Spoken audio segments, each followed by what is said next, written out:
Star Trek 57, M23, take 2.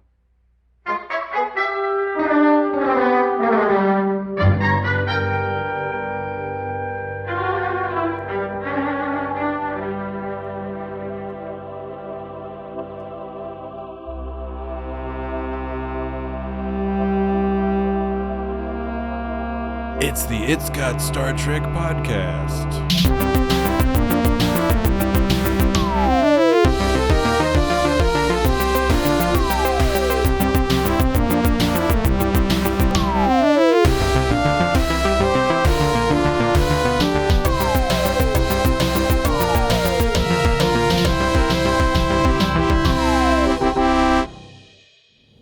You judge yourselves against the pitiful adversaries you've encountered so far. The Romulans, the Klingons. They're nothing compared to what's waiting. Picard, you are about to move into areas of the galaxy containing wonders more incredible than you can possibly imagine. And terrors to freeze your soul. I offer myself as guide, only to be rejected out of hand. We'll just have to do the best we can without you. What justifies that smugness? Not smugness, not arrogance.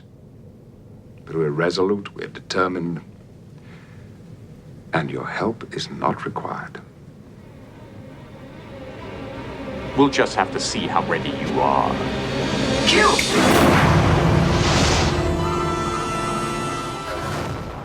Are you ready? I'm ready, baby. And Jesse's ready because I know how to start the podcast this week. Oh, good. How You know how to start it? How you going to start the podcast I know how to this week? start it, No, too. I'm saying I know how to start that because sometimes I know how to start the I know how podcast. to Sometimes I start it. don't know how to How start you the going to podcast. start this week? I know how to How you start going it. to start this week? All right, I'm going to start it with a joke. Oh, boy. It's an interactive joke, so you guys got to Interactive. participate. Yeah. It's like a knock-knock joke? yeah. No, it's knock knock. Who's there? There you go. Okay, let's try that again. We'll start over. Okay, knock knock. Who's there? Q. Oh.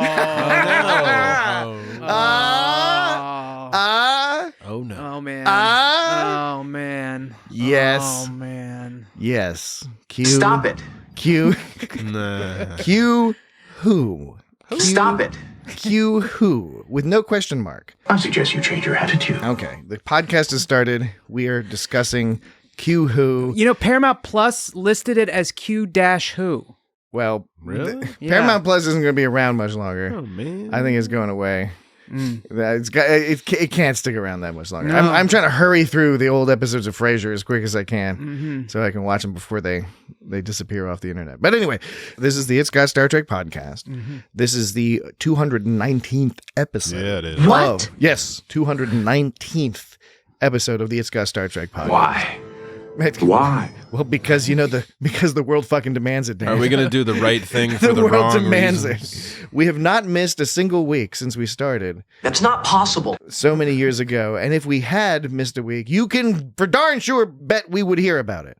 People would be like, "Well, That's what's true. going on?" We keep producing. We do. We haven't missed a single week. Anyway, That's not That's a possible. lot of content. 219 episodes. And in this episode, we will be discussing Star Trek The Next Generation's second season classic, Q Who. Q. The 16th episode of that season, according to the most predominantly accepted numbering mechanisms. Third episode with Q in it. Dan, do you do the right thing for the wrong reasons? I didn't quite understand what the wrong reason was. I think he was saying he was just fucking with them. But Yeah, anyway, that's at the right. end of the episode. we have a couple things to, Because to get there at. are some wondering. Well, that's how I start. I wonder about the motivations of Q. Okay, you're right. I guess we talk about All that. right. Yeah, we're gonna That's how I talk start about a all that podcast. stuff. I'm starting. Yeah. Okay. All right. Okay. We start at the end. It is a paradox, sir. So, A yeah, the paradox. first- Aren't you gonna sing because I said a paradox? So you are now, Dan, obligated to sing some That's your variation cue, dog. on the Gilbert and Sullivan classic. Well, we weren't talking about anything that would. You did it. I said, earlier. but I said paradox. Yeah, but there wasn't in the conversation. It wasn't topical. Yes. What I'd make fun of it with wouldn't be topical. Okay, so just to explain to the audience, a few minutes before we started recording. But one thing Dan- you want Dan to did make a- sure that Dan did an excellent rendition. one thing you- parody rendition. one thing you want to The make Pirates sure of is Penzance. one thing you want to make sure is that when you go to the store, the shoe store, you get a pair of docks. Yes. But also don't forget to get with it a pair of socks. Yes. Okay, so I recall The most ingenious pair of socks. Okay, yes, okay. Now I recall that. So right now you're saying that there's nothing for you to parody off of, and now you've reminded me that before you weren't parodying off of something that was going on in the conversation. You introduced that idea. I think of you the were talking pair about of docks. I think you were talking about clothing or something, or store buying something. I don't know. Okay, all right. Again, we're here to talk about Q Who. No question mark. Engage. Yes, and we will get to that shortly. But first, we have a couple of things to take care of. News em ups. No real news em ups this week. Although I would put out a strong recommendation to go back and listen to last week's episode. I think it was a great episode of It's Got Star Trek. About the very short treks? About the very short treks. The word I was looking for because I was talking about how Beverly didn't say, she referenced picking a nose. Yes, but she didn't say the word. She didn't say the word booger, and I was trying to think of the right word. I think the word I was looking for was provocative. It wasn't provocative. It wasn't provocative enough for her to say booger. Yeah. Like she wasn't being provocative to say booger, but she would say pick her nose. Speaking of which, To learn about you is frankly provocative. We don't want to appear provocative. provocative.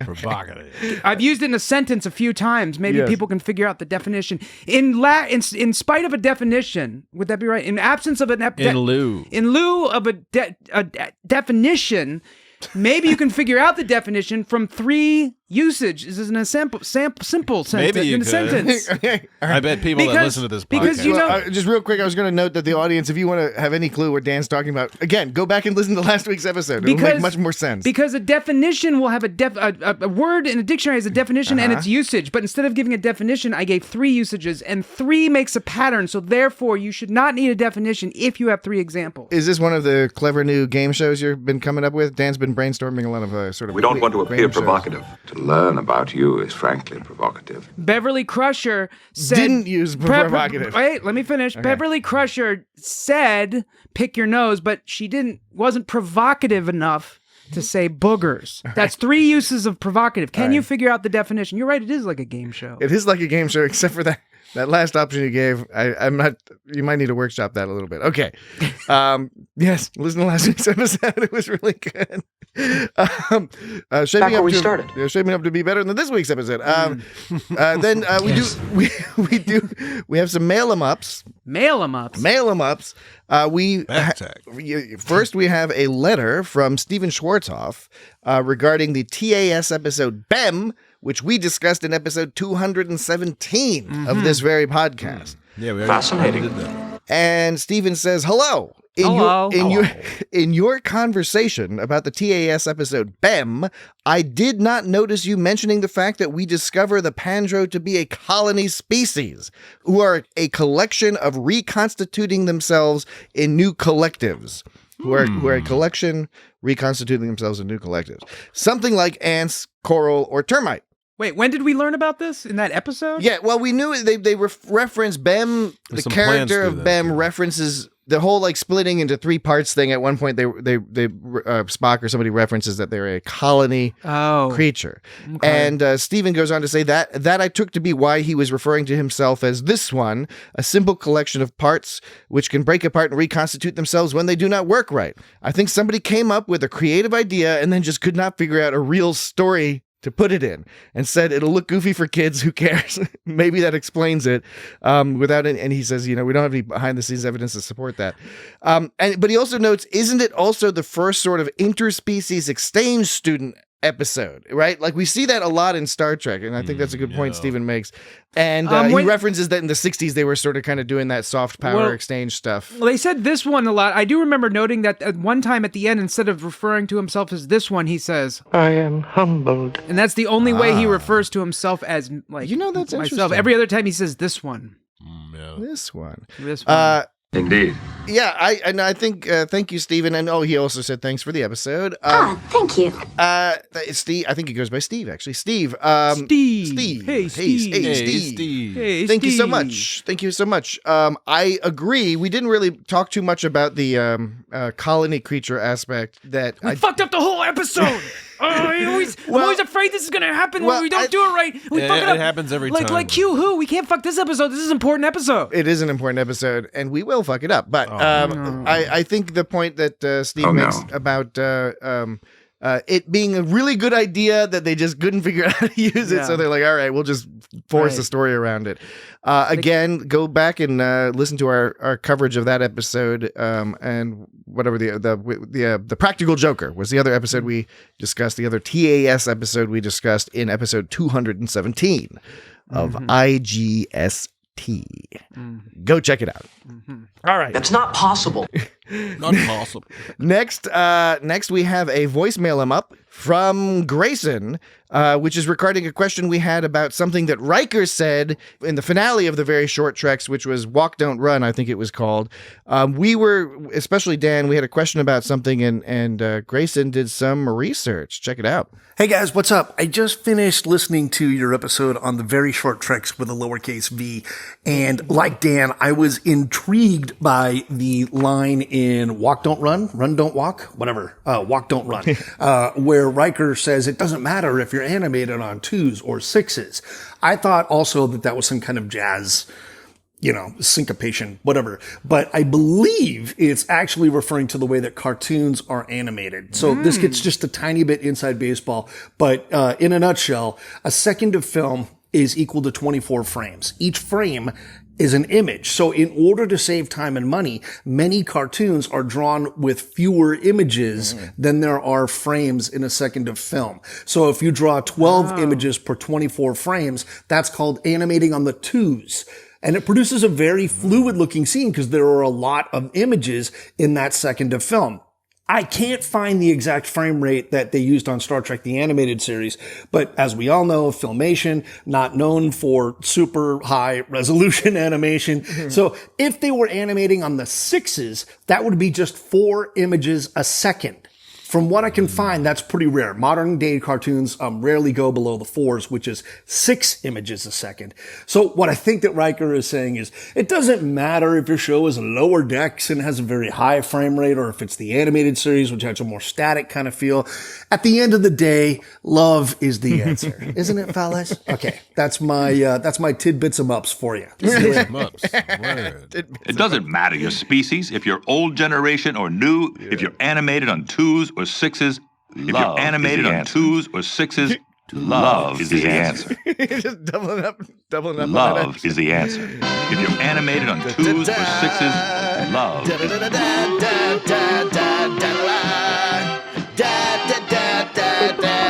answer. Yes, I think Grayson hit the nail on the head. Thank you so much for doing the research on that. Thank you. Granted, I didn't, look it up and independently verify it, but I trust you, Grayson. It sounds good. It sounds good. It makes sense. Yeah, it's plausible. That's interesting. I would have never. I would have. That's some inside baseball, because how that's is what he said. Yeah. Oh, did he use those words? Yes, Grayson. You sure did. Dude. Grayson said this is some inside baseball. I was so blown away by that fact. I forgot that part. My brain is having problems. I couldn't remember the word provocative. It happens, man. I couldn't remember the word provocative last week. Anyways, yes. That is a bold joke for them to make, considering that most of their audience wouldn't get it. Yeah, well, we commented last week. Very interesting. That yes, there's a lot. There's a lot of. I bet somebody got that. To critique about the Very Short Treks, but there are some gems in there, and there are some layers that are perhaps deeper than the otherwise absurdist or crude humor might evoke in your mind. If you just saw the previews, or if you just watched the Worst Contact one, because I think most people agreed that was the one they were the most displeased with, was with the snot people. But okay, snot people. All right, love is the answer. Yes, Riker, you're damn right. All right, so that's it for the tidbit 'em ups and voicemail 'em ups and mail 'em ups and news 'em ups and all that. If you would like to send us a comment or question or any of that, you can, of course, write us at feedback@itsgotstartrek.com, or you can record up to 90-second voicemail at itsgotstartrek.com/record. Yes, it does cut you off at 90 seconds. If you would like to record more than that, just send us an MP3 file, or the equivalent, whatever the local equivalent of an MP3 file is. But if you want to make one recording that's longer than 90 seconds, That's not possible. I mean, I was just explaining that it is possible if they use a different... But I'm saying if they want to use one saying it's not file, possible. if they want to use one file that's longer than 90 seconds. Why could they not You do said that? the limit was 90 seconds. Yeah, but only through the website recording thing. If they want to make use their own recording... But if they want to use the website recording, make it that's longer 90 than 90 seconds. That's not possible. That's not possible. Yes. Okay. Just to clarify. You can bet on it. All right.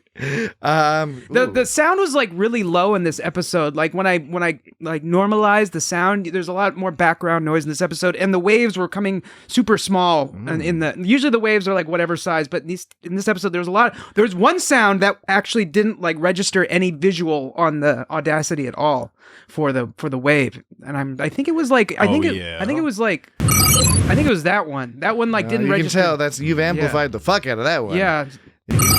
Yeah, that all did the gurblies and like the in its original form that didn't even register. I don't know what sort of dirty ass place you're sourcing your audio files from. No, here. it's not. It's The no. Enterprise's ass. I'm getting the same quality audio files I always get. You're getting the good ones. Yes, they're good ones. But this particular one, I'm just saying this episode like was particularly quiet. I'm thinking it's maybe like a early season thing of TNG. well, yeah, the season 2. Yeah. Season 2 still has some quirks. because they got all the funny little sounds in like third season, Cause okay, so like Well, they got the orchestra too. and they got an actual. That's why it's orchestra, all yeah. synth all the time, Yeah. with some positive and some negative see, repercussions. the sounds are different quality because like A little simple courtesy. that's better quality. Oh, please. That's really good quality, right? Oh, please. That's pretty good. Yeah. Yeah, but then you got so it's just like they're varying volumes. Yeah. That's The mix is weird. Yeah. One of the files, mix is one of weird. the what files I had to normalize, I had to split up because no, it's hard. This is a long explanation. I had a file of like, And the best part is Dan. Figure out a way to make Dan it starts longer. the explanation, pauses, says, sighs, says this is going to be a long explanation, then takes a deep breath because he's gonna explain it, and I'm here for and then it. Mike, and then he interrupts. there was a recording that had two parts to it, and then like I cut the second part off, and I kept the original of the long one, right? So one had two parts to it. I kept that. Then I copied just the end bit and made that its own file. So I had one long version, one short version. What are we talking about again? Which file? Just a sound file. Oh, it's the one we haven't heard yet. Yes, One and- you're keeping in reserve. Yeah, and so what happened is I had like a sound file that was like 5 seconds with both things, and then I cut part of it, and I kept the original 5 second, and then I had an extra one that was smaller. And when I normalized it, the second part in the longer file sounded normal, like regular. But the one that was isolated to just the second part, the volume was like jacked up like a thing, man. All right. Like a thing. That was pretty good. I Did mean, you say regular? Regular. it sort of lacked an said actual analogy at the end, but other than that, or simile. I didn't want to say like a mofo or something. I don't know. You didn't think? Aw, Wait, you come didn't on. think it would be cool to be like jacked up like a mofo? You didn't think it would Like be? I would have felt bad You about didn't think myself. that was like a cool thing for you to say at your age, at your station in life? You're a well-respected human being. Getting on a radio show, being all like mofo, mofo. Sir, do you mock me? This guy says mofo on a podcast. I mean, unintentionally, a little bit, perhaps. I apologize. Yes. Well, okay. Well, we've already waded deeply into our discussion of Q. Who is this Q fellow? Yeah, Dan. Earlier, you were mentioning that this is the third appearance of Q. That's right. After Encounter at Farpoint, and then the Riker the other one one was making Yeah, Riker. that was Q. What was And that? It's Hyde Q. I And think it's that's Hyde the and Q, right? And Hyde and it's Q. been a while since I've seen It's Hyde. been a while. You know that song? Okay, Sorry. you're starting this already. It's an OCD thing. Usually this happens near the end of the episode. All right. I We haven't apologize. done the hide and Q one. No, but it's been a while since I've seen it. But Haydn Q, like Haydn, the composer. Sorry, it's brainstorming. I apologize. the Hyde and Q episode. Okay. All right. Yes, we're rocking and rolling. Okay. in this episode, Q was talking about how he got almost kicked out of the continuum, and I don't remember that happening in High to End Q, but I'm assuming it must have because he referenced it. Well, it's exposition. He's in order to set up this story, and who knows if he's. But that seems like he's always that seems like burying the lead a little, right? Like, well, why'd you get kicked out of the fucking continuum? And that's why I thought it must have been. He's a fucking that's why I thought it must have been referencing a past episode because it's like it summates too much. Well, he explicitly stated in this episode. He said because of the events of that episode, I was asked to leave the continuum. Did he say because of the events? He said because, well, no, he didn't phrase it that way because that would have been too meta for the 1980s. But he did say that due to the events or whatever of the last time he visited them when he gave Riker God powers and all that other jazz, he was asked to leave the continuum. Probably because they were like, why are you fucking around with these people? Why are you giving me he God did say powers? After our last encounter, I was asked to leave the Q continuum. Did you check that on checkhotea.net? Yes, but I now that I read it, I also remembered that it said that too. Do you ever remember something after you find out? But isn't that weird? Q is like isn't that weird? Kicked out of the continuum a few times. Yeah, but there's like a later episode where they turn him into a human. But you always want to know why. And look, he's a rascal. Look, he said after our last encounter, he didn't imply that it was because of their last encounter. He just said it happened sometime after our last encounter. There's no. I interpret that as being clear after our last encounter. Hence, the last encounter being relevant to mention. He only mentioned this because, but not the first encounter, which was the encounter. At Farpoint. Exactly. It's dangerous to make right on, Jesse. It's dangerous to make assumptions about people's emotions and intentions. All right, because you can create like anger inside of you, and that expresses itself sometimes as passive aggression. I think sometimes you do need to make assumptions because you could argue it would be equally damaging to misconstrue an earnest communication by an entity, somebody who's trying to communicate with you, and then to get overly semantic in order to not interpret the thing they're saying in the way that they're saying it, which in this case, clearly, no doubt, Q is saying, because of you motherfuckers. But not in this case. Because of what I did last time, yes, in this case. Not in this case. Yes, in this My case. reason is because not in this case. Okay. Okay, I get it. I understand now. Dan's made it very clear. Excellent. I know. But yes, so this is the third time we see Q. The third time we see Charles Trip Tucker the third. The third time we see Q. Where would I stay? You laughed like Trip Tucker the third. A park in Botswana. Q. Yeah, so I don't know. We just keep saying that this is the third time we see Q. I don't think we have any specific point beyond that. Picard. Otherwise, it's a lot of firsts. Picard.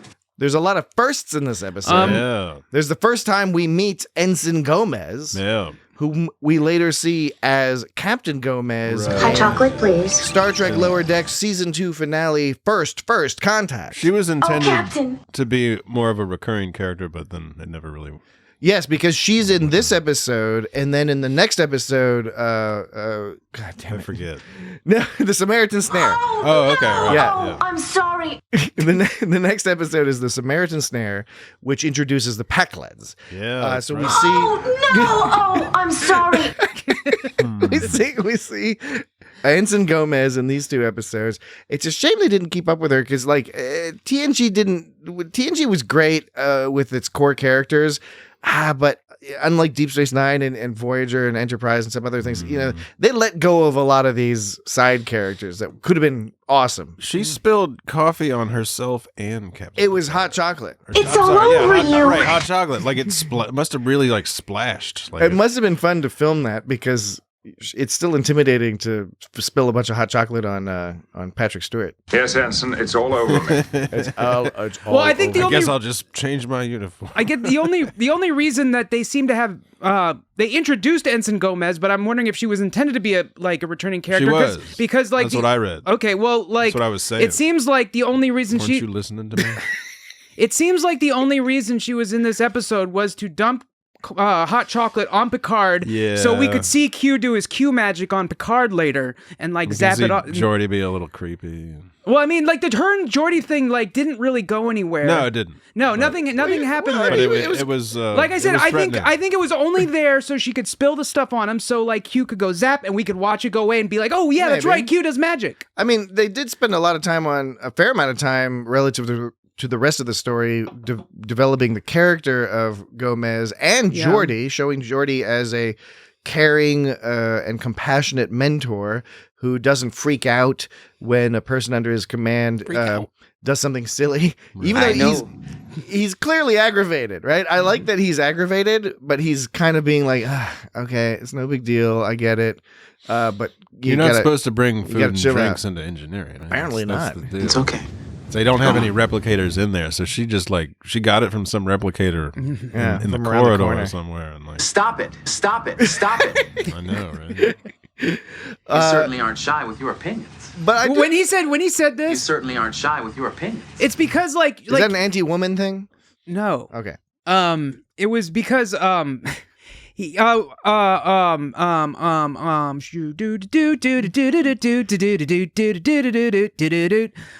he said we don't ordinarily say please to food dispensers around here, yes. And she gave her a whole which I was on into her whole reasoning. It's like things are so dehumanizing. It's nice to sort of keep, and I was into that what she was saying. And then after she gave her whole explanation, he goes, you certainly aren't shy with your opinions. For someone who just arrived, right? Like he started it, he asked her, and she just answered him. It seemed like he was giving her a little shit there, and it was like, don't ask if you don't want a fucking intelligent, well thought out answer. I agree. Do you think they have multiple options for the type of hot chocolate? Oh yeah, I bet they do. I bet they do. Because be like from hot chocolate from this planet. Hot chocolate, please. Do you think there's only one Earth hot chocolate? How many times a tomato? Well, no, not even. How many kinds of tomato soup are there on Voyager? 6? Wasn't it I thought it was 15 or something. Was it 15? Wasn't it a whole bunch? Well, I don't think there'd be more types of hot chocolate than there would be tomato soup. I would think there would be more than tomato soup. Yeah. Because tomato soup is tomato soup. Nobody really wants it. But hot chocolate, if you put some basil in there with some bread, it's pretty good. Yeah, but you don't want it as opposed to other stuff. Different types of chocolate. I like tomato soup. Different flavors. No, okay, I get it. If somebody puts tomato soup in front of you, it's nice. You slurp it up. You're like, all right, that's nice. Don't tell me how I enjoy my tomato soup. You're telling me that the way I enjoy my tomato soup is reluctantly. I'm going to ask you how many cans of tomato soup do you have in your pantry? 2. I don't believe you. I do. No. They're Campbell's like creamy tomato or something. Creamy tomato. See, there's 2 right there. Regular tomato, creamy tomato. And then there's spaghetti sauce tomato soup. Ew. Wait.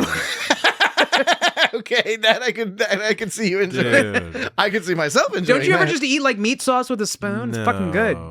I mean, you mean with meat in it, with chunks of ground beef. Yeah, but in it? if you got tomato soup, that'll do. But it's do you put ground beef in the tomato soup? That's too much. That's too much effort. I'm having no carb pasta at Dan's house. So the whole point of eating it out of the can is you don't put any effort into it. Adding meat to a can of unmeated tomato soup would be defeating the purpose. Unmeated. And then for dessert, I can take a spoon and have spoonfuls of Cool Whip. It's delicious. I just don't know why you'd have a tomato soup when you could have a pumpkin soup or a squash soup. I don't like squash. You could have a handful of Parmesan. I don't. Hot chocolate, please. I'm not into squash soup. All right. I think squash soup is weird. All right. Well, jolly good. I don't know if I've ever. Jesse and I are literally speechless. We don't know how to respond to that. I don't think I've had pumpkin soup, but I bet it'd be pretty good. Yeah. If you don't like squash soup, you're not gonna like pumpkin soup because they're pretty much the same thing. All right. I want to be a part of that. Yeah. I like how she says that. I want to be a part of that. Did you isolate that? No, I should have. I want to be a part of that. Yeah. That. It's a little early in the show for the beats. We'll wait till the It's next a good break. fun that. Yes, hot chocolate. We got into the hot chocolate part. Awfully young to be so driven. Geordi, You certainly aren't shy with your opinions. and Geordi giving some advice. Overall, I think good advice. Although I agree, we aren't alone. A lot of people online, including people who were responding to our social media posts, indicated that they thought some of Geordi's interactions were a little bit awkward. I think that's just 1980s writing. I know. Geordi was just being Geordi. Excited. Yeah. Anyway, It's okay. Go on.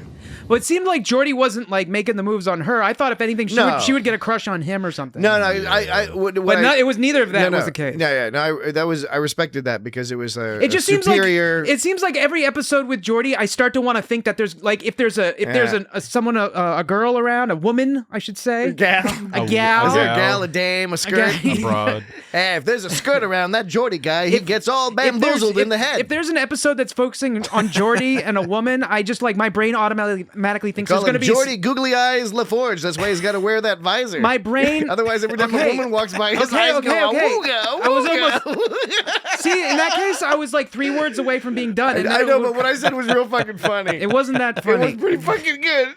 What I was going to say is every episode that has Geordi, that features Geordi and someone, a woman, I always think there's going to be some kind of weird, uncomfortable romantic tension going on. But I think... And I don't even know if that's true, because I keep thinking back to that one episode of with Leah Brahms. With Leah Brahms, right. But they were good about not having Geordi be so much of a creep as to come on to his subordinates, people that he has direct command over. It's all over you. Which would be weird and uncool. It's all over you.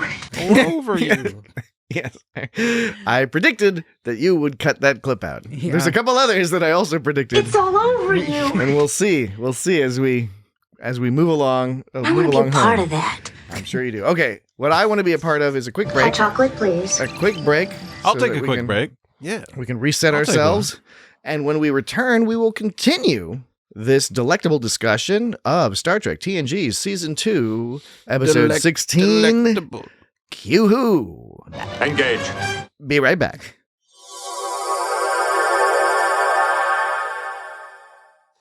Nothing but the dog in me. We should save this for the podcast. Yeah. All right. Poo-poo. Can we be back? Should we go back and I can just go poo-poo? Hey, poo-poo man. Are you a poo-poo? We could be back already. Are you a poo-poo man? Are you a poo-poo man? I think this means that Poo-poo. we have returned to the podcast. On screen. On screen. On screen. On screen. Get your poo-poo on the screen. Okay. All right. So in this show, it's another first. It was the first time we met Ensign Gomez. It's all over you. another first. Yes, Ensign, it's all over me.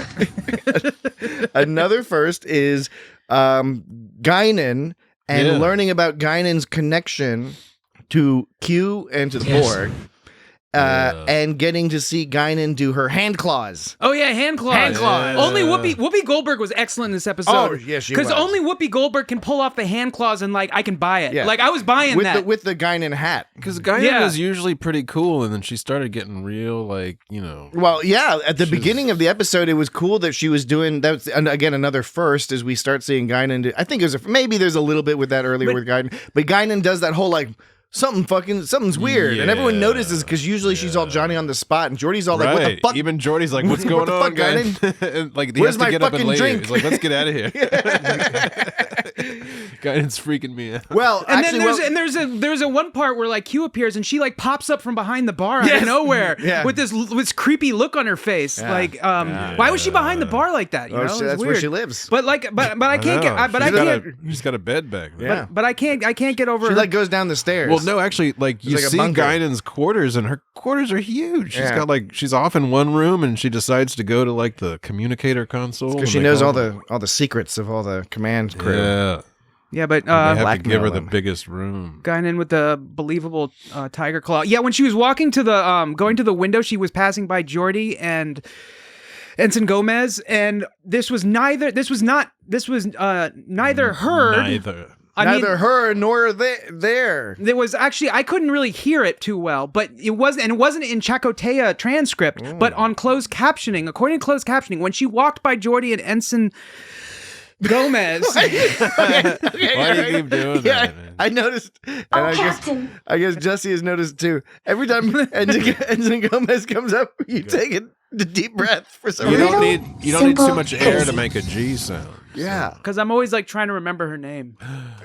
Oh, okay.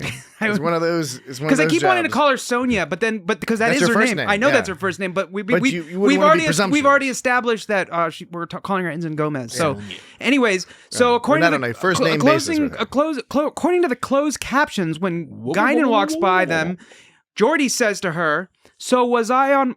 oh, wait, no, he said, I put the emphasis on the wrong syllable. The closed caption reveals that Geordi is saying, so was I on my first tour, ... And that was all the closed captioning said, and then Guinan walked by. That was not in... the implication being that Guinan was saying something about Ensign Gomez being all excited or something?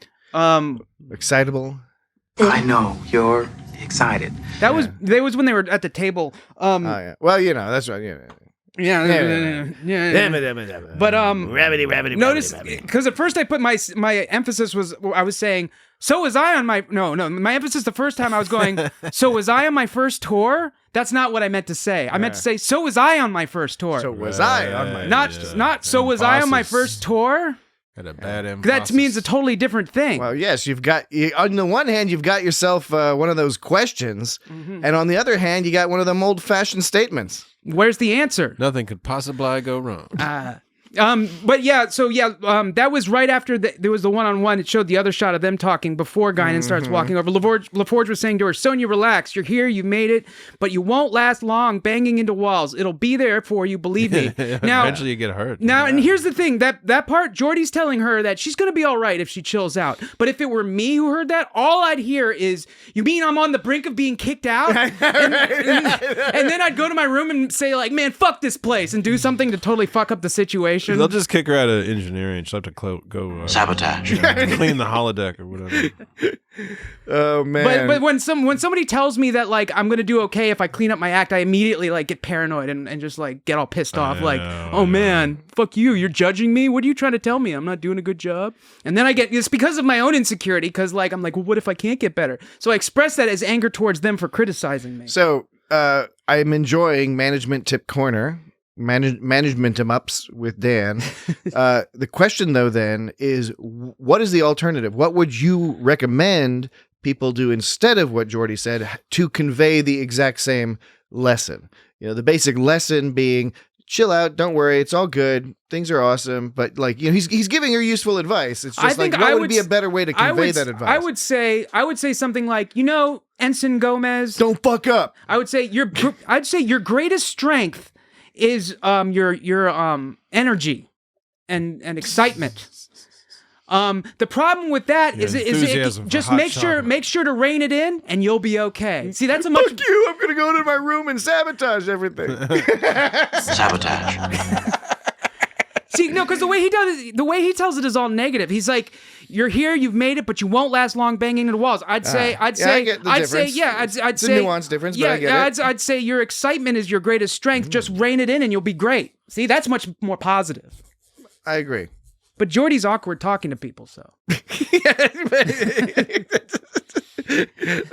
But he's really smart. That was one of those moments where I wish we were. I know. I wish we were a YouTube podcast because Dan just said that. It was like, but Geordi, you know, he's doing all sorts of shoulders. He's like, you don't tell stories so good. Yeah. Okay. Oh no. Oh no. Yes. Now Q. Oh no! Oh, I'm sorry. Q has kidnapped Picard, and I did like what so Picard gets hot chocolate spilled on him. He wanders off down the hallway. It's all over me. As soon as soon as he's heading down the hallway, it switches to that creepy wide-angle lens where it's like, some weird shit's about to go down. Yeah, it's like down to his left, diagonally looking up, kind of like by his butt. And then they do the old turbo lift switcheroo. Yeah, that gag. You know, and you wonder why Q like put so much effort into being seamless like that. He must really enjoy his job as a Q because like he could have just zapped him over, but instead he did like made Picard think he was walking through a normal door and he wasn't, you know. He could have just been like zoop and then been and he was all like hiding and being all like pokes his head out and he's like, hello, hey. This speaking of Q, this episode, this is the Q music. Creepy Q music. Yes. All synthy. Menacing. Listen to that sustain. No. This is pre-X-Files. But it's X-Files-y, but pre-X-Files. This is season 2 where it's still in the era of like old cheesy synths. It was the 3rd season that they got themselves a full orchestra. Which is interesting because the whole the Borg situation was introduced. The Borg introduced another first. The Borg. A B. The Borg. A B. The Borg. The Borg. The Borg. Call the Borg. The Borg. The Borg. The B. The Borg. The Borg. The B. The Borg. The Borg. Yeah, it's about that time. B. The Borg. The Borg is the ultimate user. The Borg. A duck! Perfect. Yes. Q. So, I was going to say this is the first time the Borg were introduced, but it happened pre-orchestra TNG, which I thought was interesting. Yes. It was still back in the day of the cheesy synths. Yes. They didn't have many of those choo, choo, choo. You know, when they played that sound near the last half, you had that, it was like sustaining, and then the instrument went like choo, choo, choo. Remember that part? Do a little bit more. It goes me, choon, choon, choon. Yeah. You get what he's saying, Choon, Jesse? choon, Yeah. choon. I am. I'm getting it. Pikachu. Pika, pika. I don't know what you're saying now. Pikachu. Pikachu. I don't know what that's all about. Chun, chun, chun. Right. It's coming. Yeah. Chun, chun, chun. Yeah, right. Yes. Now I get it. Chun, chun, chun. Well, yeah. What were you thinking I was saying? I wasn't clear. That's what I thought you were talking Yeah. about. No. I got it at first, and then I forgot because I sort of became mesmerized. Because he was doing that dance. Yeah, Dan was doing a little dance and waving his fingers Chun, around. Put the whammy on you. Yeah. I don't know. Throwing me off my game a little bit here. What were we talking about? Oh, yes, Q. You're next of kin to chaos. That's one of my favorite lines in the episode. And there's a lot of good lines in this episode. Yeah, it's just a good way to fuck someone up is by saying that to someone. Next of kin to Damn, chaos. dude. Yeah, right. Chaos.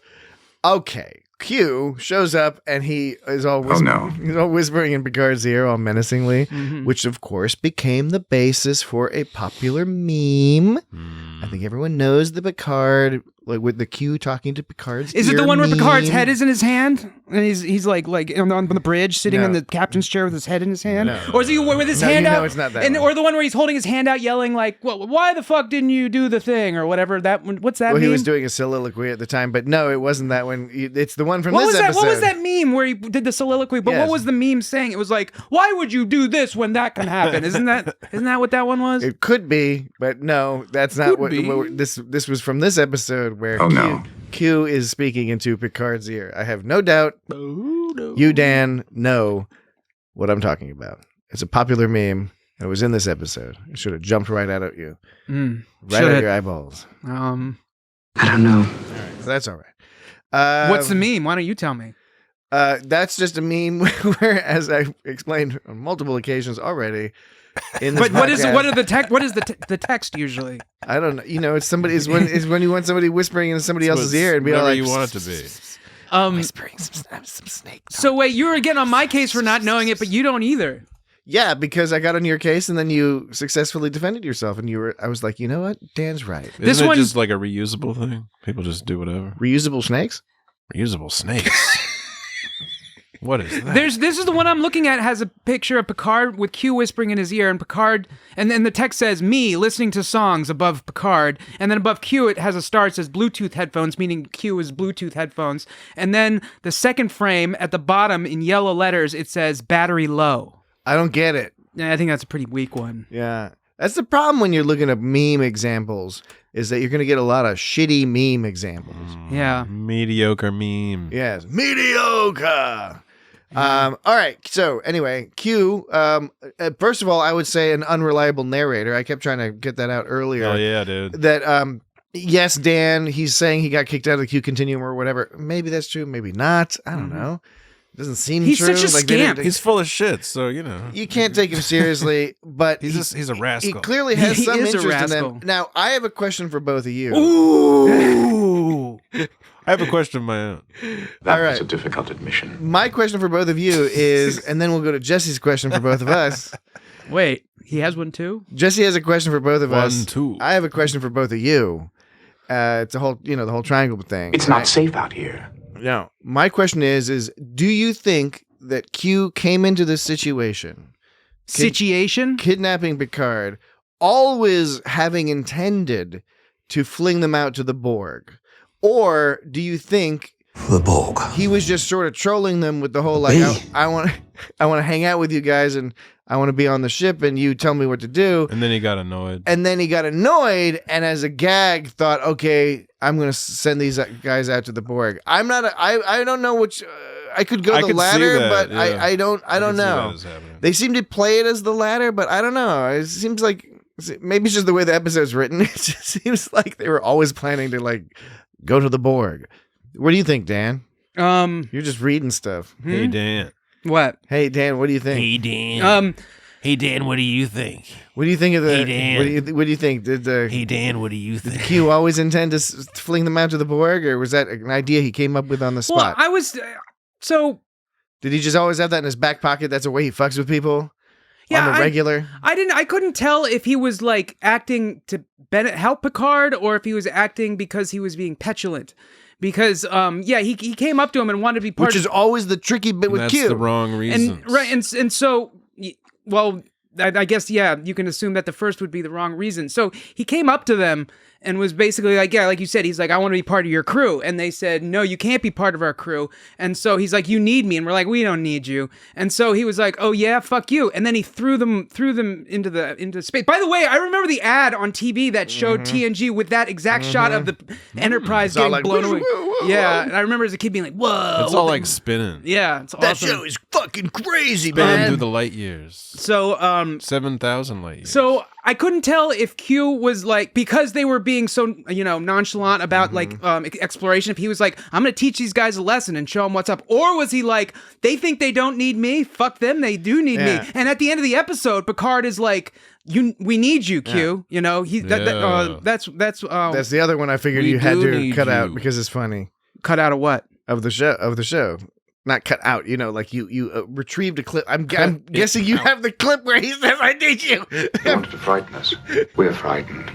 That's all I have. You didn't have that? We didn't have the we need yous? No, I didn't have that part. You didn't have that part where Picard's like, I need you. No, I know, you're right. That's Mr. omission. I'll have to get that for next week. Mr. Clips. Mr. Clips, Johnny Clips. But so right. So Jack of all So clips. was he actually helping them, or was he pissed off because they said they didn't need him? And because he's all sore from being kicked out of the continuum, he's feeling like nobody needs him. And so he's showing them that they need, but that's not needing someone, right? If I throw you off a cliff and then I grab you on your way down and pick you up and be like, saved you. Yeah, that's the way an abuser generates a needing relationship. Right. So that's his style. Yeah, but at the same time, there is that, like you said, there's that aspect of Q where it's always kind of seemed like he's doing both. So there is. He likes attention. He likes attention, but I think he's always helping him out in the end. Yeah. So I think he was just helping him out, but amusing himself along the way. Kids because he loves. Amusing himself by getting 18 people killed. Although that was, you can understand, I guess, that he was like seeing like you said, it's a bloody nose. It's like, you're going to deal with a lot worse than that. But this whole thing, Guinan told them to go back. The whole when they went into space, she told him to go back. And Picard, even in his captain's log, he even says, despite Guinan's wishes or suggestion or whatever, I'm going to go further deep into this shit, and because of that, it's the hubris, the Borg hubris of exploration, and that's what Picard was referencing at the end. Was like, you know what, maybe we should be like chill out a little bit. And so, of course, it brings the question: actually, to get ready and then go party. And then the question is was Picard the actual reason, of course, that the Borg came and attacked? Possibly the Borg. Yeah. If he was but is it Picard or is it Q? Because that's always that argument of like, what's the actual proximate cause? It certainly wasn't Guinan, because she was like, get the fuck out of this place. She's just giving sensible advice. Yeah, right. I can't remember the name of her people. The Elorians. That's right. Yeah. Right, Elorians. The thing that was somebody mentioned this online on our social media, and unfortunately, I tried to look it up. I couldn't find who said this. But somebody made the point that we don't really learn much more about Guinan and Q's previous interactions. Right? They hint at stuff here, but it's with specifics. They talk about like having it tangled a couple of times, and they're being very mysterious about it, and it sounds so interesting. And we never really go back to that so much. She's always got her animosity to Q and to the Borg, but like, it's not like we don't get the details, and that's too bad because it sounds like there's a kind of an interesting story there, some sort of prequel story of them aggravating each other. I don't remember the episode they introduced Guinan. If it was this episode, I don't think it was. No, it was earlier in this season. Because I can't remember under what conditions, because she has she's got a lot of liberties on that ship. She's got an awesome communicator on the bar, which maybe they would have that for any bar, but it goes directly to the bridge. She can just have a chit chat with Riker on the while he's on duty on the bridge. I think anyone can do that because it's how the security on these. There was that episode where those 24th century ones, from they're not very good security. There was that episode where the people from the past came and like the investor and the neutral zone. Yeah, and they came. And they just wandered under the bridge. And they're like, "What are you doing here?" And it was like, right. So maybe. Yeah. But I mean, it's still a captain on duty. You wouldn't want to You'd think you wouldn't want to keep that open. She has carte blanche. Yeah. Well, we've seen her in other episodes. She has big laser machine guns and stuff like that back there. She has her own view screen in her room. How many people do you think have their own view screen? Everyone? You mean a window? I mean, no, it's not a window. I was thinking window too. No, she had a window. That was the other part. She could she was looking at the Borg cube from her window, and they were like, check out your view screen. And she sat at her view screen and looked at the Borg cube from her view screen. That's one of those rare kind of goof up things where it doesn't quite make sense. And I guess it's a matter of maybe they weren't sure exactly what they were going to do with the setup. But it sort of was ridiculous. She's calmly sitting there in her room or whatever, wherever she is. She's calmly sitting there looking out the window at a Borg cube, the Borg that destroyed her people. And then they give her a call, and then she goes over to her screen, and then she's like, okay, I'm looking at the screen now. I see the ship, and that's the Borg. And you'd think that she would be freaking out more, that she'd be like, holy shit, that's a Borg cube. I should call them and let them know that this is some fucked up shit that they're about to see. It just seemed weird to me that she was just sort of sitting on the windowsill being like, well. Yeah, right. Yeah, I know. You'd think she would be a little more stressed out by that, but apparently she wasn't. Yeah. But I'm thinking that I think Guinan gets more freedom around the ship than other people. I don't buy that anyone can contact the bridge. I don't buy that everyone has their own view screen. And when she got all creeped out by the window, Geordi was like, oh shit, I better check engineering. Yeah. How many people on the ship of the Enterprise, if they got creeped out, would cause Geordi to be like, I better check engineering? Yeah, I agree. So, I don't know. Point. But that's cool. That just shows Guinan is a powerful force. She's like one of those X Factor characters where it's she doesn't fit into any kind of mold. She's just like this. Well, I like the writing around Guinan. Where did she come from? Why is she even there? Yeah, where did she go? But she's awesome. Where did she come from?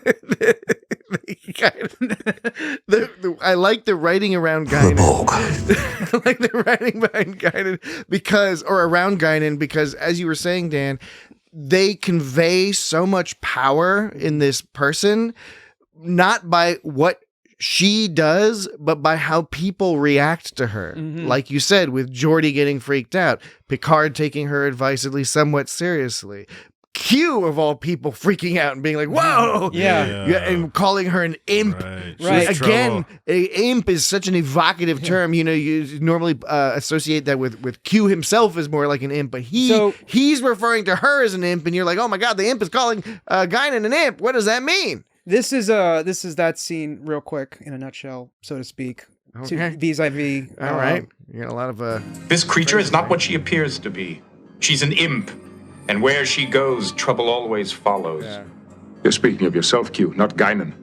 That was what Picard was essentially saying in a different form was I know you are, but what am I? That's what he said. I know you are, except he's saying I know you are, but what is Guinan? But he was the adult fancy way of being like you. I knew this kid. I knew this kid in 6th grade. Every time you said anyone called him anything, he would just go you. I think that was you. No. You. Nuh-uh, you. That's what you do now. Chief O'Brien. Mofo. You do that like a mofo. The Borg ship was not damaged.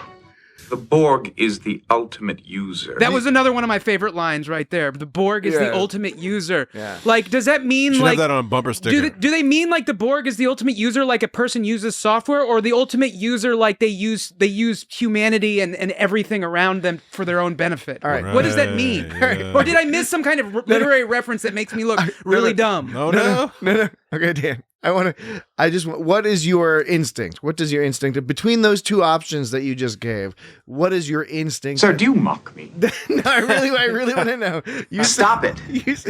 You said You're next of kin to one chaos. option was that, they use up resources and churn through whole civilizations and stuff. That was one option. And the other option was that they're really good at using software. No, because they're cybernetic organisms. They're cyborgs. They're the Borg. Okay, Yes. so like Totally they have hardware Yeah. and software and squishware in their bodies And biogens. And so they're using all of those things, like a software user, like a squishware user, like a hardware user. They're using them. Is it referring Squishware. to? Is it using them? Is it referring to them using themselves and their interface Squishware. tools, or does it refer to the fact that they're using up everything around them? Interface tools. Perhaps like it could in be their both face. because they are In the their face ultimate. tools. user. No, I wasn't mocking you. Maybe that's why they're the ultimate user, right, Jesse? Because they do that and they use They're up things using around. and using. They use everyone and themselves. They're the ultimate user. They're using and you're losing. Yeah. Yes. I had a similar. The Borg is the ultimate user. I had a similar misinterpretation or alternate interpretation. Is that like misdemeanor? I'm misdemeanor. No. That was in that show Cops. Remember that cartoon show Cops? No. There was I don't- Long Arm. There was Long Arm, and there was no idea what you're talking there was about. Bulletproof. You're making shit up. Yeah, There was a guy no, named Bulletproof, and then there was a Seriously, as far as I'm there was- concerned, this is just there some was bullshit there was that a you have villain invented. There was a villain called Misdemeanor, which is weird because the misdemeanor is not that bad. All right, folks. but I she think was Dan named is having a fantasy Misdemeanor. episode. Right, One she of- should one of be his called Felony. classic Yeah, fantasy Miss Felony. episodes. Well, just look it up. It's called Cops. It's an animated show that I used to watch as a kid called Cops. No. Not the Cops Never reality happened. show. No, we're not gonna look up. No. I never watched Never the reality happened. show. You made that But up. I never watched the reality show Cops. I was Okay. not into that. All right. What I was saying was my alternative interpretation was coming from being a long since retired sysop. Running a BBS because I BBS. thought of the ultimate user as being somebody who contributes a lot to the FidoNet message boards, who uploads more files than he downloads. So you're not talking and about plays the door games regularly. You're not talking about the ultimate user access, which would reference their ability to accomplish things No, on the BBS. You're ultimate saying user, they're the ultimate like user, as in how they are awesome to have. Yeah, Okay. it's like, isn't it awesome that they're hanging out on my BBS? Isn't that awesome? Yeah, that only the ultimate. If you Perhaps this is the ultimate conversation about this topic. Oh, Jesse's trying to bring us on home. Back where we started. Jesse's just saying that because he didn't have a BBS. Dan and I had BBSs because we were super cool. I had Night Rabbit I had the BBS. Spleen BBS. That was a good one. Yeah. All right. Q, Picard. What were we talking about? What were we on about? The Borg. We were starting to talk about the Borg. The Borg. Oh, even before we get on the Borg, though. The Borg. Hologram. There were a couple funny Holograms. things. Because it does take them a while to actually get to the Borg part, right? The Borg. And so there's like a few bits of that I don't know if you have any of these. One was like when Wesley's all like when they can't find Picard, Wesley's all like, oh, and then Riker's all like, take it easy, Wes. Oh, yeah. That's right. Take it easy. Isn't it Wes. this? That's not possible. I think it was that Yeah, line. and then he's like, take it easy, Wes. Yeah, right. He's like, Wesley, calm down. I was like, well, it didn't seem like Wesley was freaking out all that much. Yeah. Well, And then Answering all stops, sir. Back where we started. That's not possible. They said all stop a couple of times. in yeah, this episode. and it was specifically answering all I like stuff, when all they- the naval style. Yeah. Novel. You said novel style. was- I know novel style. This episode was super ops. I like when when the ship stopped. The way they like expressed it stopping was that it stopped getting smaller on the screen, and the stars stopped moving vertically, and then it stopped. That was makes like perfect sense. and it worked. It was like pretty amazing. You like, I was goddamn like, I buy right it works. That's how you make a starship stop. Yeah, the stars stopped moving up. This Put is the what you brakes do. on. This is what you do. We're frightened. The other thing that this isn't an audio clip, but when Picard showed back up on the ship or whatever, and the computer located, it's like, Captain Picard is Back in a blink. 10 forward. He came back in a blink. Riker makes Back in this a blink. funny look, and he gives this funny ass smile. He's all like, yeah, and it's like the camera holds on him for like fucking 5 seconds, and then it goes to Worf, and Worf is all like, huh, and it's like, I have no idea how to interpret that. He just looked like, oh yeah, he didn't like rush to 10 forward to go see what's up with the captain or any of that. Bizarre. There was just a few odd choices in this otherwise very classic episode. When the Borg the Borg, The Borg. when The they Borg? a bee. A B. The Borg. A B. So stupid. A duck!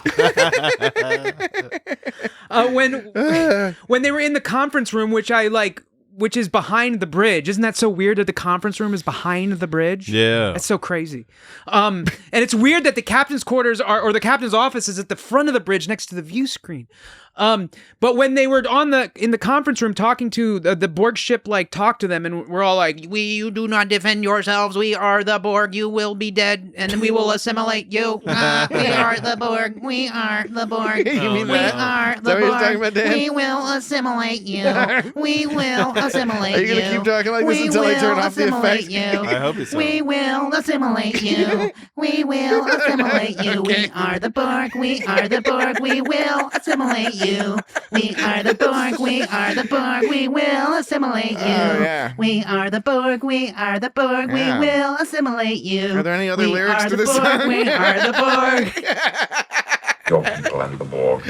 Okay. It sounds like they're like ants singing. Yeah. What happened between your people and the Borg? You sing like a bunch of ants, dude. What happened? People. What happened? Your people and the Borg. Between The your Borg. people and the Borg. What happened? What happened? Your people and the Your Borg. people. Your people and the Borg. A Your duck. people and the Borg. What happened? Duck. Your people and the Borg. Did Your you people and the conclude Borg. your point at any time? I don't think he did. What happened? There was some. I've been left hanging. There was a point floating in the sky, and I can't remember what it looked like. Your people and the Borg. It's just hanging up there. And the Borg. I see the point floating away. I can see a manifestation of the point Dan was trying to make. Okay. It is floating into the This sky. is the first like time a hot air balloon. This is the first time you've asked me to finish my point. Okay.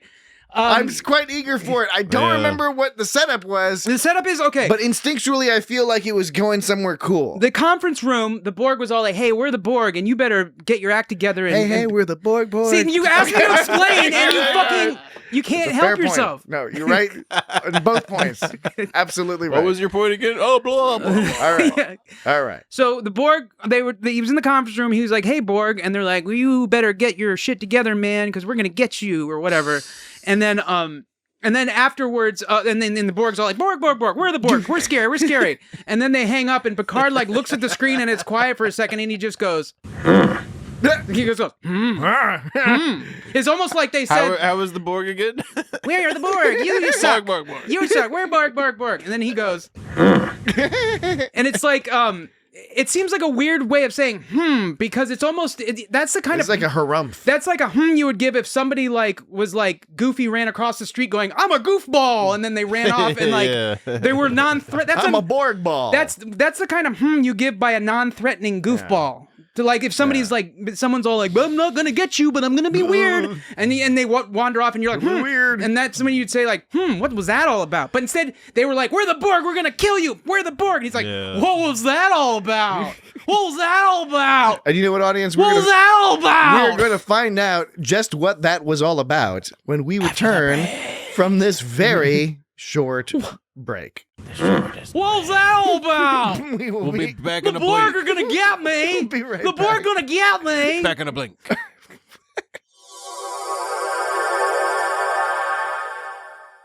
All right, we have returned from the What break. happened? Yeah, not much. Your Not people and the Borg. not Your much- people and the Borg. not much Your happening. people and the Borg. Oh, we got more of What this. happened?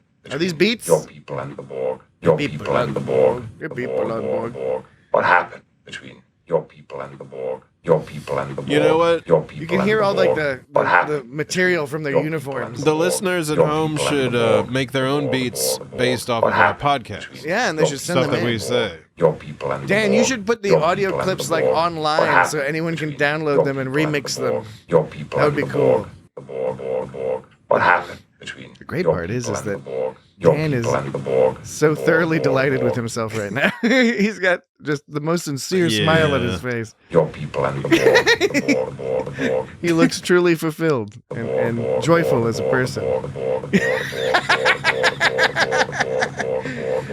Did you have any other beats this week? Other beats. This isn't really a beat, but This is as real as your so-called life gets. I Your like that. so-called life, your so-called life, your This is as real. so-called Yeah, I life, like your that. Yeah. so-called life, your so-called life, your so-called life, your so-called life, your Yeah. so-called life, your Yeah. so-called life. Uh-huh. interestingly, this one, What happened between Your people and the Borg. Yes. Your people and the Yes. Borg. We're familiar with that one. I never get to finish the last part. What happened Okay. between your people and the Borg? Your people and the Borg. The Borg, the Borg, the Borg. This is the one that I was talking about where the sound clip got fucked up because this is the this part. Your people and the Borg. Right, that's one sound, and when I cut it off and normalized it separately, The Borg.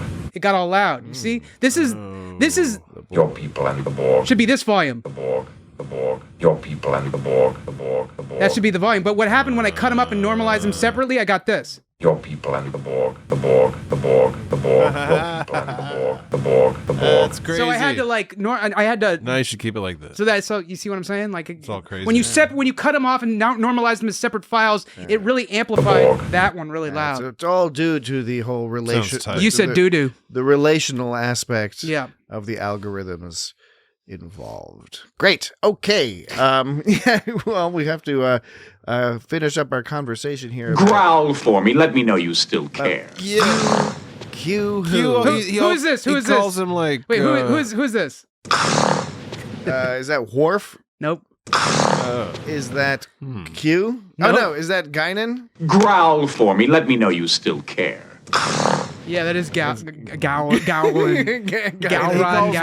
Yeah, that is Guinan. That's also another great moment by Whoopi Goldberg is not only the believable tiger claws, but like this that growl was amazing. That's super amazing. She was so good in this episode. I agree. He calls Worf microbrain, and he usually does some kind of thing when he sees Worf where he Microbrain. insults his intelligence somehow, and Worf isn't stupid, and No. Klingons aren't stupid, and Worf's not even the dumbest guy on the Enterprise. Like, by far. yeah, like I like the one when Q is all like, oh hi Worf, eat any good books lately? yeah, right, yeah. That's mean. Well, when That's a later. What a mean thing to say. when that Borg guy was like all like doing his twiddly things. Remember his twiddles? Whoops, that wasn't it. That thing. First of all, do you think that part where his arm, which by the way his arm was like twice as long as a normal arm, so you can tell they just kind of stuck something on top of it for makeup. Speaking of makeup and gadgets, and props, do you think they, in order to make that twiddly arm for the Borg, do you think they used some servos? Do you think somebody used some servos? It's possible because this episode went way over budget. Okay, because you could tell that twiddly thing was legit, like twiddlies, that twiddly Borg arm. But what I was gonna say is that what I was gonna say. When the Borg was there, you can make a beat out of fucking with what? Your people and the Borg. The Borg, the Borg. Your people and the Borg. Your so-called life. Your so-called life. Your my so-called life. Yes, Yeah, my you're so-called. so-called Claire so-called Danes. life. A duck. A duck. When the Borg was all at the studying their shit, and Picard was like, he's like, Worf, go get him. And then Worf didn't go get him. He sent his security officer to go get him. And Well, that makes sense. But wait, the security officer came up and tried to like wrestle the Borg, and the Borg threw him across the room, it was funny. which by the way was an awesome stunt. That was a cool stunt they did. But then you notice that Worf didn't like. Worf is happy to send his security off to like wrestle with the Borg. Yeah, like you said, Worf is smart. But Worf like stood back and shot him with a phaser, and he put it on max kill and killed the Borg. You got to. And so they did 20% damage to that ship. A whole fleet of Starfleet fleet would have destroyed that Borg cube. Yeah, Starfleet fleet would be on fleek. But as it the seems youth like say. the Borg has been on fleek. The Borg has been afflicted with power creep because like over the course of time, the Starfleet has become less and less effective against them. I know they adapt to people's weapons and such, but didn't they establish that if they modulate their frequency, they can like fuck with them? How do you titillate an ocelot? I think that's like the next time they meet the Borg. I think. How do you modulate? They start like modulate modulating. So I'm saying, like, shit. in that encounter with the Borg, if they only one ship did 20% damage, which implies that 5 ships would do 100% damage. So why did the Borg? Facto. So one time. So why did the Borg cube give Starfleet so many issues before? Maybe they just built bigger, better cubes. I think we should discuss that in a moment. After the next break. No, we have another break. But to wrap up some bits about this story, it is a classic episode from beginning to end. It's got that feel, it's got that vibe of like, oh, this is important. This is cool. Hell yeah, dude. And this is for real Star Trek. The Borg, when you're introduced to them, is such a crazy concept, right? It's like Q. They've got a cube ship. Q does not undersell it. Isn't that now it might be sort of somewhat passe. All the stuff we've seen with the Borg specifically, and sort of variations on that theme. But the Borg were just so well implemented right from the get go. In fact, I'd argue that this version of the Borg, like these first few versions of the Borg, are scarier than like subsequent versions. This episode was creepier. It's fucking weird. And part of it is the music too. The music, the synth music's on. Music. There's this. It's the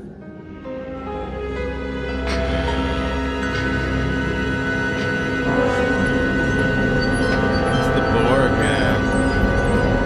Discordant. It's full of Borg. That cube is full of Borg.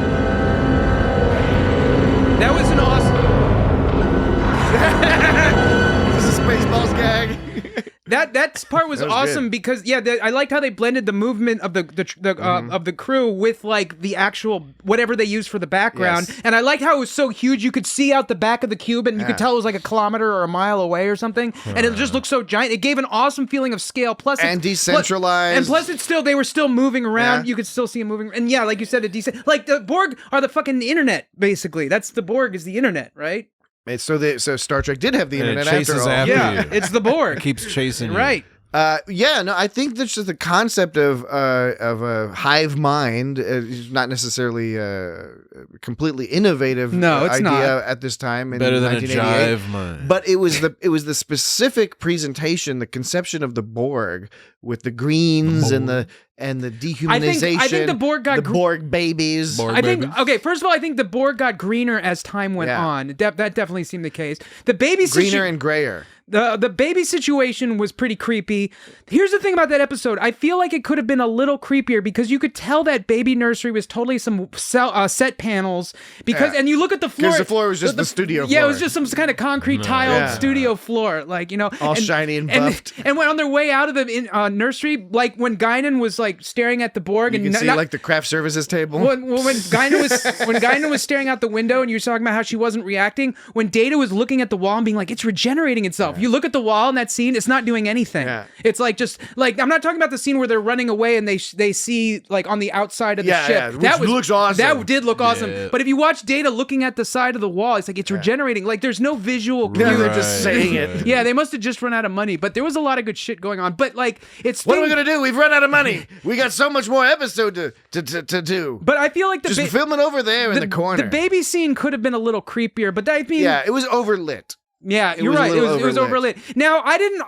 Do you think back then they had it in their head that the Borg could assimilate people? Because why do Borg need babies? Like they don't talk about Borg babies anymore. Are those just babies they took? They don't talk about I thought they were babies that they somehow birthed somehow or created in a tube. Because I think Dan makes a good point. It's is that clear, this is initial Borg lore. Borg lore. And the Borg lore is Borg lore. I am Borg lore. Borg lore! Borg lore!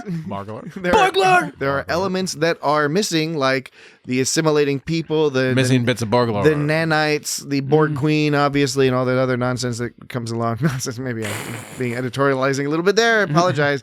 But did you say the Borg queen was nonsense? I lumped it in with stuff that's unfair to call nonsense because there are some good stories that Did you think the First Contact was a good movie? I like First Contact. I enjoyed First Contact, but I do But the Queen is a weird idea. I think,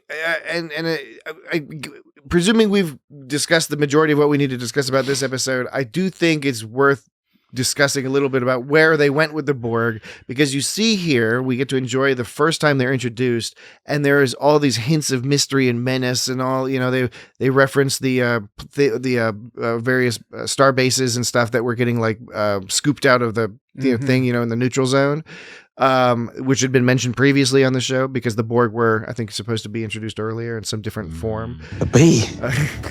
Yes, I think they were going to be more insect-like and stuff like, Oh, okay. So they went a different direction. Well, so the long and the short of it is that we got a little too much of the Borg over Star Trek. Well, that's what I'm saying is that we get introduced here. It was the Borg show. And this episode, part of what makes it so great is that you get to enjoy that mystery of like, what are these things? What are they going to become? You can suppress your memories of what comes. And kind of like how they were like pursuing the ship and the Enterprise, that scene where they're that pursuing scene, that's sort of like, you see in horror movies, that slow pursuit where it's like they just keep coming and coming. Yeah. you get that in that scene, but you also get that after the episode is over because you know they're coming. And so as you're watching each episode, you're like, when are we going to see those guys? Yeah. And so you get that sort of feeling of dread, which is pretty cool. And the thing is that things like the introduction of the Borg Queen, it allowed for some really interesting storytelling, and I think they took advantage of that in First Contact and Voyager to certain degrees, and other things like in Picard. But it also really takes something huge away from the Borg, which is like you watch this episode and it's fucked up that the Borg are as presented are this like hive mind of ant-like people, and exemplified by I think two key moments. One is where the Borg beams into engineering and is fucking around, and when Worf finally kills him, they just beam over another one who does the same thing. Yeah. He's adapted, and then he picks up some bits, doesn't seem to care, and that's one part. The other part is when they beam over to the Borg ship, and the Borg drones do not care that they're there unless they are a threat. That's scary. That is scary. Now, okay. But you add a queen to that, it's less scary, is what I'm saying. Yeah, I see what you're saying, and this the sort of decentralized nature of the Borg is undermined by this sort of like romance leader between the Queen and Data and stuff like that. It was like, right. Yeah, it does. It undermines the Borg a little bit. Undermines the Borg. Still a good story. Undermines the Borg. I really like the way that they just pass by him, and because they're not a threat. I'll bring some questions to my mind. Ultimate condescension. Right. So is it like they're just not like they see an intruder, right? This is an intruder, but they're so weak that we don't even have to worry about them. That's basically the case. It's like if you're in a battle with someone and someone kills you, sometimes in the movies it's like I won't even kill you because you're that below me or whatever. It's not, Or perhaps another. Or do you think they're just not programmed to notice? Yeah. They're not given the command to care, which seems like in the end a weakness either way, because don't they use that to their advantage in a later? I feel like there's an episode where they use the fact that the Borg. Maybe it was even this episode they kind of fucked shit up. I think it's best of both worlds. They do some of that stuff coming up in the. I think it's really awesome and creepy, but it's like also a weird sort of because an intruder by someone someone who's an uninvited guest is by definition an intruder, and so they are intruders. They're not supposed to be there. You'd think they would at least like to give them a good Borg zap or something. I think another way to think. I know it makes it creepier, but it's just weird. Yeah, but I mean, I think you could think of it as either they recognize that they're there and they just don't care. Did they put their hands in the air? No, they did not put their hands in the air. They just recognize that they're there. Did they go to the fair? They just don't care. Did they take the stairs? I don't know. Did they have stairs or elevators? What's that song? It's like I don't want a pickle. I just want to ride my motorcycle. I don't want to die. Just want to ride my motorcycle. It's a song you made up. It's a motorcycle song. It's not a real song. That is. It's a motorcycle song. It could be. All right, Dan, you look that up. I'll state my point, which is that it could also just be that the hive mind consciousness cannot perceive things that are not recognized as a threat yet, which it seems like a glaring weakness. Unless they save a lot of energy by doing that, and traditionally, as soon as they recognize something as a threat, they've been able to immediately squish it. They're pretty efficient because they've got that efficiency stuff. They got enhanced squishware. They are. It's called the Motorcycle Song by Arlo Guthrie. They're carving us up like a roast. Oh, that motherfucker. Yeah, and he goes, I don't want to die. I just want to ride my motorcycle. Isn't that stupid? Yeah. Hey, okay. Here's something in the episode that I thought was an inconsistency. Okay. Hey. Micro brain. Con permiso, Capitán. I think that was from the Williams pinball game, the TNG pinball game that the Zen Studios made a digital version of that I reviewed in that one episode way back. I see. Good, yeah, but this one. Con permiso, Capitán. I think that was one of the effects. Okay, no, this part. So Q goes. Interesting, isn't it? Not a he, not a she. He says, not a he, not a she. Okay. Yeah. But not too much later, Q goes. He may attempt to gain control of the ship. He said he... I wouldn't let him. See? He may attempt to gain control of the ship. I wouldn't let him. By the way, which is an awesome, Q delivery. It's like, I wouldn't let him. I wouldn't let him. That is an inconsistency. But he says first he says not a he or a she, but then in there he says, I wouldn't let him. Yeah, so, that's... They just screwed the pooch. Well spotted, Dan. Mm-hmm. Well spotted. Mm-hmm. More well spotted. I wouldn't let him. I wouldn't let him. Than a leopard. I wouldn't let him. I need you. I need you. I need you. I need you. I need you. Was that Picard saying I need you? Yeah. But I need. Oh wait, I did have the I same. was gonna say, what the fuck? What are you doing? Us. You're all tricking me. I'm all like, Mr. you don't have Clips. this. I was like, how do you not have that? And you're all like, I don't know. I just Because I labeled it as beat, and so it wasn't in. I was thrown off just now because I'm hearing it. I'm like, am I going insane? I did Or have. did Dan not a mere few minutes ago? Like, did he just make state that he did not have? So that? these I have next to each other, You wanted to frighten us. We're frightened. and then all the way up in beat I have. I need you. That's why I got thrown off because it was all the way up there. All right. Well, now that it's a beat, you didn't use it in a beat. I did. before. All I did was I just kept going. I need you. I need you. Okay. I need you. You can't combine that with one of your other ones? I need He's you. he's singing. He's I need you. I need you. I need you. I need you. I need you. I need you. I need Yeah. you. He's the captain, man. I need you. I need you. I need you. I need you. I need you. I need you. Kind of pops on the beginning there. I need you. I need you. I need you. I need you. This is I need you. I need you. I need you. I need you. I need you. I need you. I need you to stop all this. I need you to stop all this madness. A little simple courtesy. Oh God. Okay. Okay. Your people and the Borg. Yes. What happened? I need Your you. people and the Borg. Dude. It's pretty intense that they get thrown these 7,000 miles. Although it's kind Light of years. It's kind of funny. Light years, dog. Not 7,000 miles. That's just okay. around the Earth. Yeah. I got you. Yeah, light years. Yeah, I get you. You're absolutely right. Jesse actually called it out first. Yes, both of you are absolutely right. Johnny Lightyear. We got Johnny Lightyear. 7,000 light years. I need Mr. your Clips. so-called life. Your Now, yes. so-called life. Your so-called life. Your What I was so-called going life. to say Your so-called life. Your so-called life. that. Sorry, I'm done. I don't believe you. What I was going to say is that the people aren't stressing out, and the thing is, The they're all people like, and the Borg. yeah, no, not the Your people and the people Borg. and the Your Borg. people Go and the Borg, Borg. Borg. Your Borg. people and the Borg, Your Borg, people and the No. Borg. No, Your people and the Borg. it's just We're funny that getting- people aren't freaking out that they getting just got carried tossed 7,000 miles. They're freaking out as in they're like wide-eyed, but it's because it's Yeah. Q, so they're like they know he can send them Yeah. back, And they they're- know in a pinch they can They get send- sent They're already back. just like making observations, and they're being like, "There's a planet over there, and there's some shit over this way," and like, we're over near this stuff. Like, You know, they sent them 7,000 light years like really fast. They've got some pretty like hardcore inertial dampeners. Not dampers. Not dampers. Campers, pampers, dampeners. and they were spinning, yeah, they were spinning. through space. I did dig Yeah. the spinning. Yeah. Yeah, even though they have those, like you said, the inertial dampeners would have presumably prevented them from experiencing too much of the lateral force of the spin.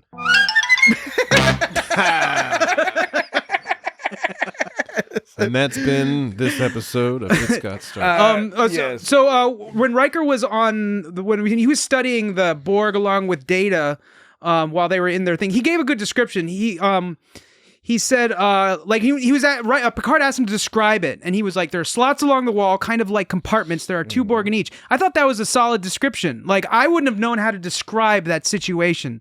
Well, you're not a trained military officer. No, like 2 slots. I wouldn't have thought to risen call through them the ranks. slots. And I like it when Picard's like, "All right, beam him back." Oh yeah, at one point, yeah, Picard's all freaking out. Like he goes, "Oh, bring back." Transporter room 3.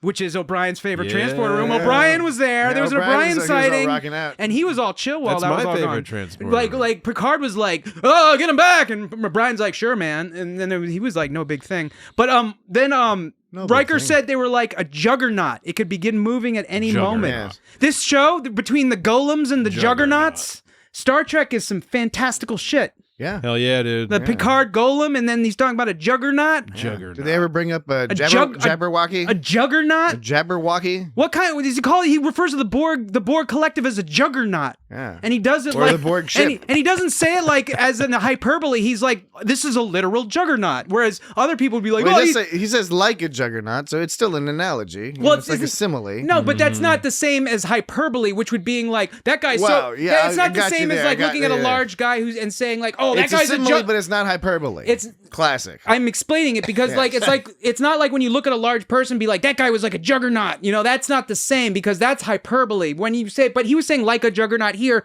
but it was not hyperbole. It was in a literal sort of like it could begin moving on its own at any minute. And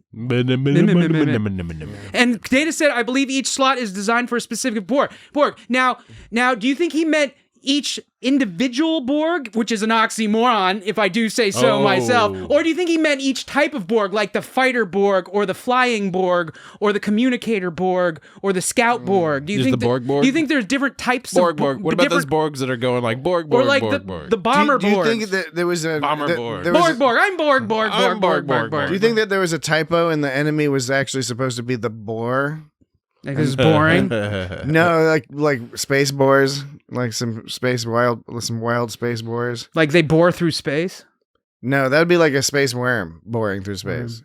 I was thinking of like boars, as in like wild boars that you can make like. Well, their behavior is boorish. Well, if there's Gormaganders, then there's got to be. It's kind of. Gormagander? Yeah. So right, hey Jesse, did we ever answer your question? Did you ever ask we never your question? we never answered my question of when Data was saying for each specific Borg, did he mean each individual Borg, or did he mean like there were different types of Borg, like fighter Borgs or flying Borgs or bomber Borgs? I don't think at this early stage of Borg lore that we can make any particular assumptions, but I like thinking about the different categories of Borg. I just want to know what Data meant. Some sort of they said it real-time strategy game. They said it for a reason. Why would he say that? And like, I guess they must have meant each individual Borg still has their own shape and size or something. That's how I took it. But there are definitely Borgs, which means they're sophisticated that they can customize down to the individual. Yeah, special Borg. They can probably it's probably down to the individual. Yeah. Like because like that takes a lot of resources. Like that scout Borg, probably not all of them have that twiddle arm that he had, the servo arm. Only the cool ones. Well, how about it, Jesse? Did you ever ask your question? Yeah, what was your question, what your Jesse? question was?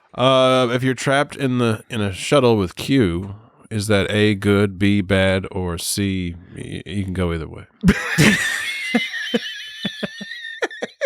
That's a very good question. and the answer to that is complicated. That's up to you. It's personal. I like that you provide. I like that option C because I'd like to just never know. I'd like to be in the room with Q because things get so fucking like boring and depressing sometimes. So you'd rather go through some definitely livens things up. You go through some trauma in which 18 people horrifically die. Oh wow! And they have that really cool special effect of the Enterprise hull just getting. I almost forgot to mention that part. Usually some they're carving us like a roast, and Dude, they're just scooping up like multiple decks.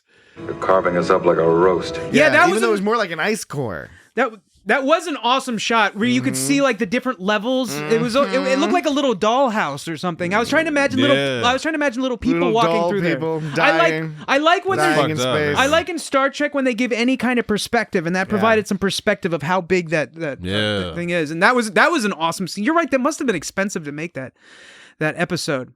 There was one more thing I wanted to mention about the nursery. When Riker's Borg nursery. When Riker's describing the nursery, he goes, "From the look of it, the Borg are born as biological life form. It seems that almost immediately after birth, they begin artificial implants. Apparently, the Borg have developed the technology to link artificial intelligence directly into the humanoid brain." Okay, that bit of exposition kind of assumes too much about Riker's observational skills. Like, how could you intuit all that from just looking at them? He basically gave the Borg history just by looking at them. He was like, they do this and they do that and they do this. He could be in charge of his own starship if he took an auxiliary course in xenology, exposition when he was at Starfleet Academy. You know what I mean? But here he does say that almost immediately after birth they begin artificial implants, which implies that the Borg happened from birth, which implies that they're test tube babies or something. It's part of the bridge officer training. And which implies that they haven't really established the assimilation part yet. Not yet. Yeah. But soon. We don't want to appear provocative. They do mention, or Guinan mentions during her conversation with Picard at the end, where she's saying Q's basically made it so you've met them earlier than you ought to have. Yeah. But given the right preparation, you might be able to establish a relationship with them, which I found very interesting because, again, this is early Borg lore. Borg lore. Early Borg lore. Early Borg lore. Mild spoilers to Picard. Her prediction comes true, at least from a certain perspective, in Picard, in the show Picard, Star Trek Picard.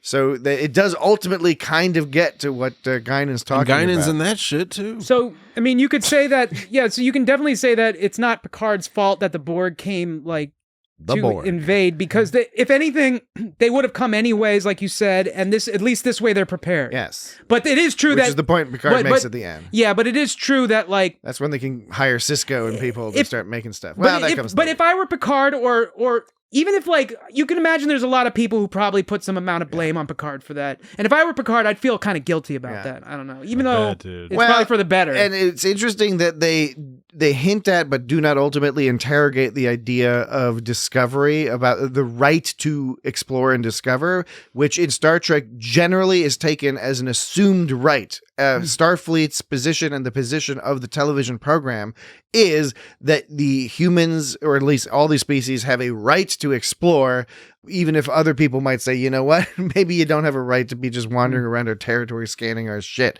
right? It's just assumed in Star Trek. But they hint at it here, where Picard is talking about how Q knocked them all this distance, and then they had this encounter with the Borg because they had the hubris to explore instead of following. The Borg. Remember, as you said earlier, Dan, Guinan said, you guys should turn around immediately, and Picard's like, no, we're going to poke around. Right. Because the human perspective, the show's perspective is, yes, you're allowed to explore. Think of the possibilities. And Picard, at the end of the episode, the lesson he purports to have learned is that at least now that they can build up a bunch of weapons and shit, is the implication, right? He's like, we can prepare ourselves for dealing with these maniacs. Whereas an alternative lesson could have been, you don't necessarily need to be exploring quite as much as you're exploring, because you're poking beehive nests and stuff like that, and maybe you should chill out a bit.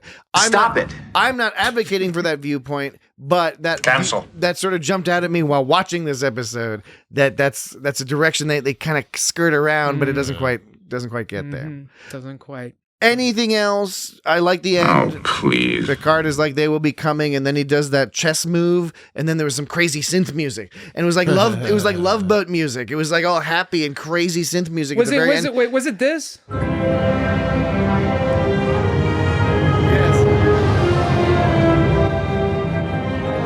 Yeah, it's all like naval, it's all in the sea, floating back and forth. You can hear those waves, the waves lapping at the ship.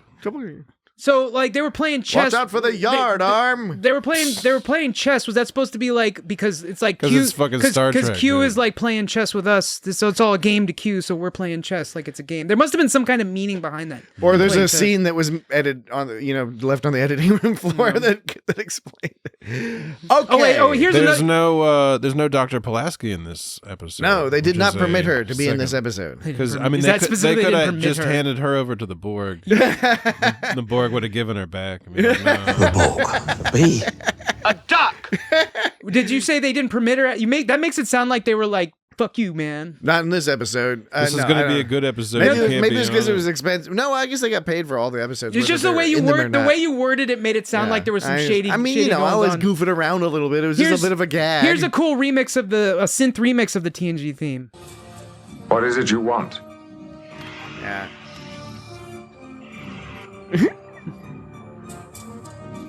We mean you no harm. Do you understand me?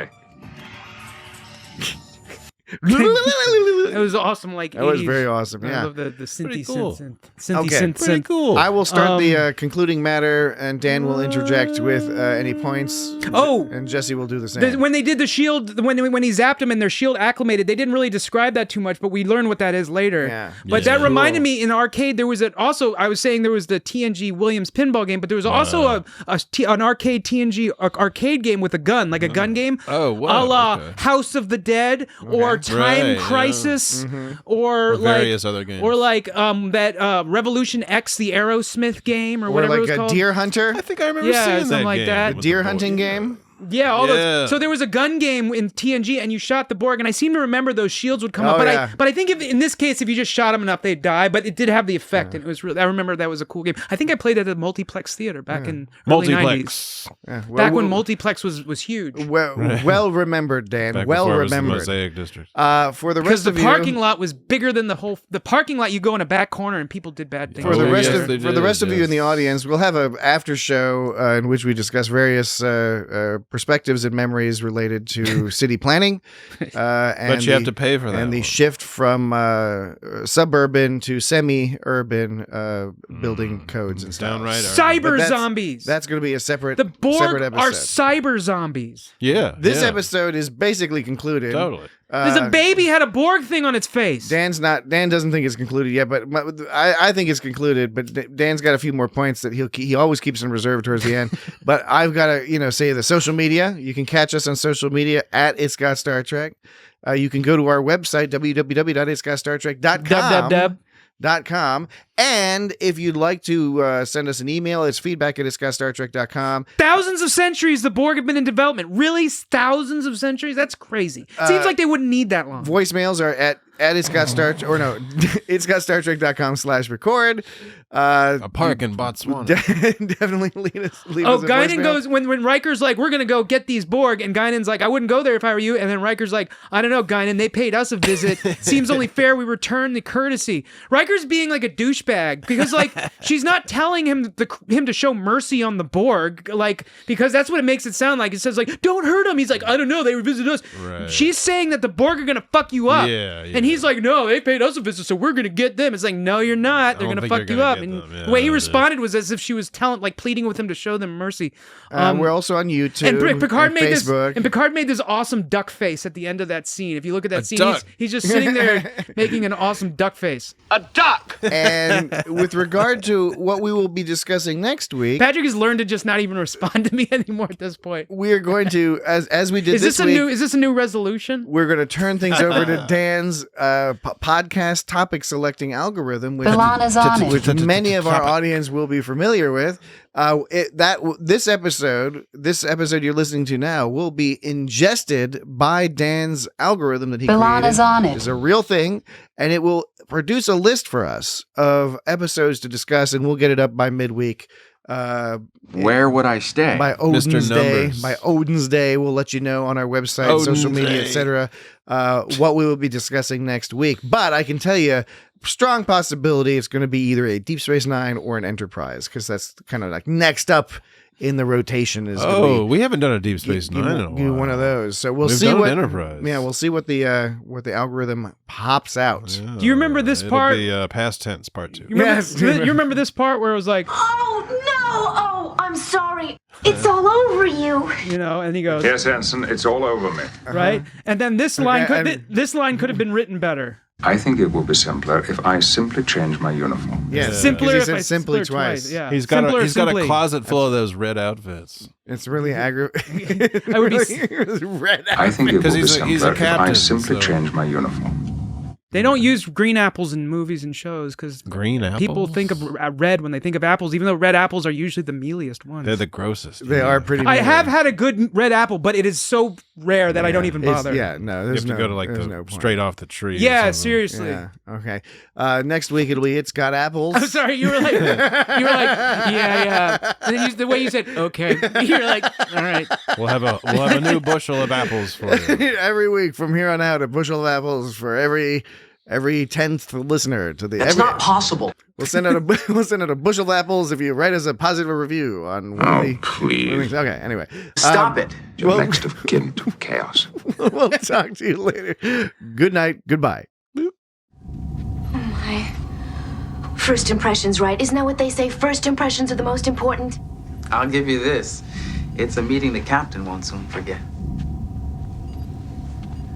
Oh.